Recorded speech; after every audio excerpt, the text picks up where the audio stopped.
I never thought I'd be sharing this story, but here I am. Looking back at everything that happened, I can say that karma has its own way of catching up. I moved out of my parents' house right after turning 18, heading to a small industrial town up north where jobs were plenty if you weren't afraid of hard work. Got myself into construction, and within a few years, I was doing pretty well, enough to buy my own place with a big garage where I could keep my motorcycles and work on them during weekends. Growing up hadn't been easy. We didn't have much money, and seeing my parents struggle was tough. So when I started making good money, the first thing I did was help them pay off their debts. But life has a way of throwing curveballs when you least expect them. At 22, I got hurt at work, messed up my back pretty badly. The doctors prescribed pain medication, and before I knew it, I was hooked. It started with the prescribed stuff, but soon I was mixing it with other things just to get through the day. I was in a dark place, working just to feed my habit, feeling lost and alone. My family saw what was happening and didn't give up on me. They practically dragged me to rehab, stayed with me through the worst of it. It took time, but I got clean. I owe them everything for that. Then I met her at a friend's cookout. She was dating my coworker at the time. We all worked at the same industrial site, though in different areas. I'll be honest, there was an instant connection. She was flirting, I was flirting back, and soon we were texting each other. Nothing serious at first, just jokes and casual chat. She told me she had broken up with my coworker, and we started seeing each other. I'd drive for hours just to spend weekends with her. The relationship was intense from the start, passionate but chaotic. We'd break up every few months over something small, but she'd always come back within a week.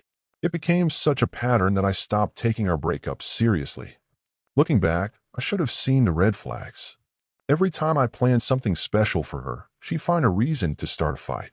But the makeup was always intense, and I guess I got addicted to that cycle.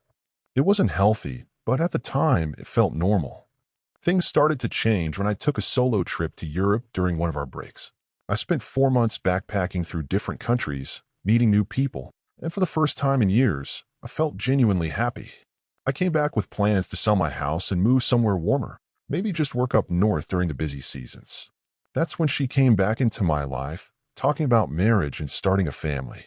We even started looking at houses together. I fell for it completely, sold my place, and bought a new one in her city. My job meant I'd be away for weeks at a time, but I tried to come home whenever I could, even if just for a few days. After one particularly long 6-week job, I came home to find her acting strange. She was being extra nice, cooking my favorite meals, being more affectionate than usual. Something felt off, but I tried to ignore it. That night, after a few drinks, she started talking about this guy who had been messaging her on social media. She was drunk, lying next to me in bed at 2 a.m., going on and on about this guy. Let's call him Ryan. The more she talked, the more my stomach turned. She kept saying how he got her in ways I never could, how he was such a good listener, how he was going through a tough time after his breakup. Then she mentioned she'd been telling him about our relationship problems. I kept quiet, but inside I was burning up. As soon as she passed out, I took her phone to the bathroom. What I found made me sick.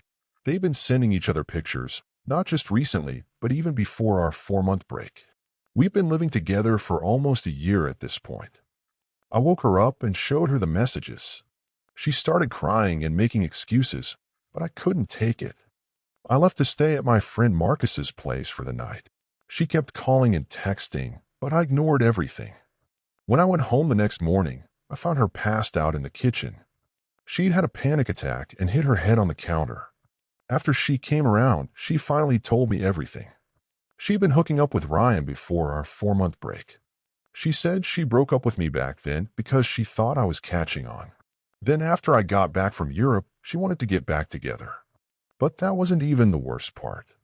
She admitted she never actually broke up with my coworker when we first started dating. She just told me she did because she wanted to be with me. She waited a couple months until she was sure I was hooked before ending things with him. She told me she was too horny for monogamy, but that she loved me and didn't want to lose me. The addict in me thought I could fix her, that I could make it work. So we tried again. I made her end things with Ryan, watched her block him on everything.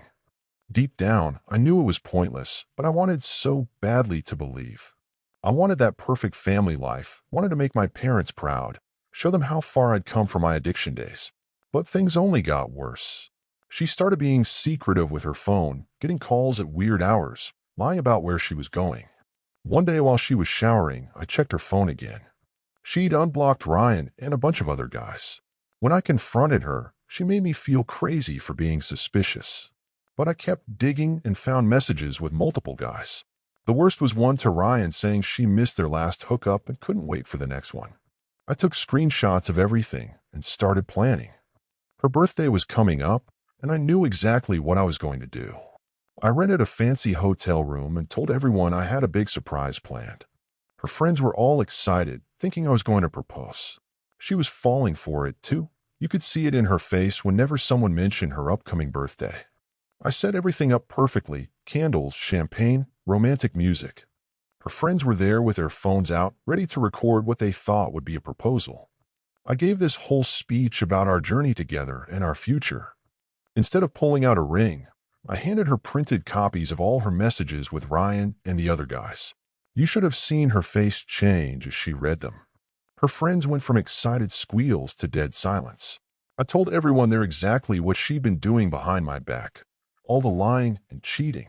She tried to slap me, but one of her friends grabbed her. She started crying, but I just walked out.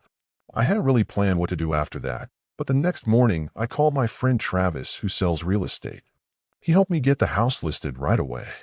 I packed up all her stuff and called her to come get it. She showed up with one of her friends from the party. She looked terrible, but I didn't feel bad. She took her things, gave me back her keys, and that was it. Well, almost. She tried to get money from the house sale, saying she'd contributed to our life together. I'd already talked to a lawyer about this. Since her name wasn't on any papers and she never paid for anything, she had no legal right to the money. Still, I gave her a small amount just to get her to leave me alone for good. Travis found a buyer pretty quick, and I sold the place right away. Used the money to buy a new house closer to my family, far away from her city.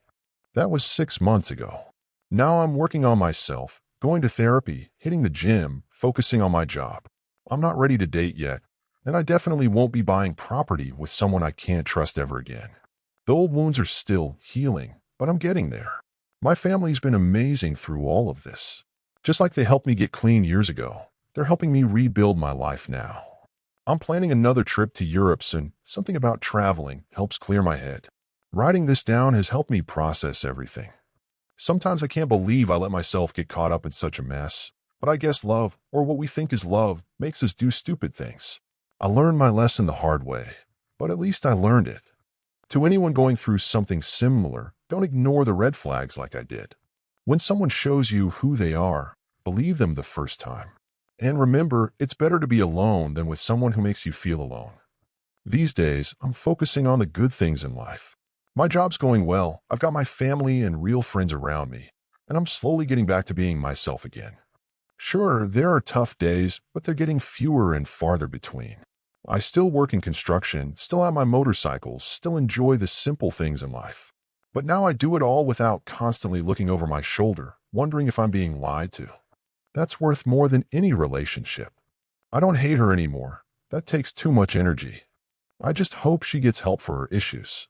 As for me, I'm done letting other people's problems become my own. Sometimes the best revenge isn't getting even, it's just moving on and living well. Thank you for watching. If you enjoyed this story, please hit that subscribe button. Don't forget to give it a thumbs up and share it with friends or family who might enjoy it too. Your support means a lot. And if you have any thoughts, questions, or story ideas, drop them in the comments below. I'd love to hear from you. See you in the next story.